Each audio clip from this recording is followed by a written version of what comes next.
ده أول فيديو من سلسلة حرامية لكن محترمين جدا وأصحاب أخلاق عالية. على فكرة مش أنا اللي بقول عنهم كده أو ده رأيي، التاريخ هو اللي وصفهم بالصورة المثالية دي.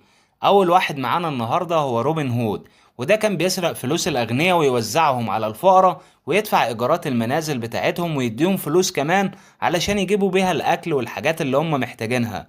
وشعاره الخاص بيه إن السرقة لمن يستحق ذلك، واتعرف بشهامته لما رجع بضايع أحد التجار اللي سرقهم بعد ما سمع إن التاجر كان محتاج الفلوس دي جدا.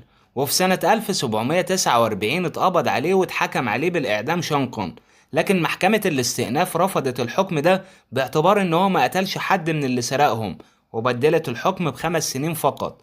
تاني واحد معانا شخص اسمه تشارلز بوليس، وده كان حد عادي جدا بيمتلك قطعة أرض صغيرة عايش فيها هو وزوجته. وفي مرة إحدى الشركات التابعة للبنك عرضت عليه إنها تشتري الأرض دي بمقابل مادي كويس، لكن هو للأسف رفض، ودي كانت رغبته الشخصية.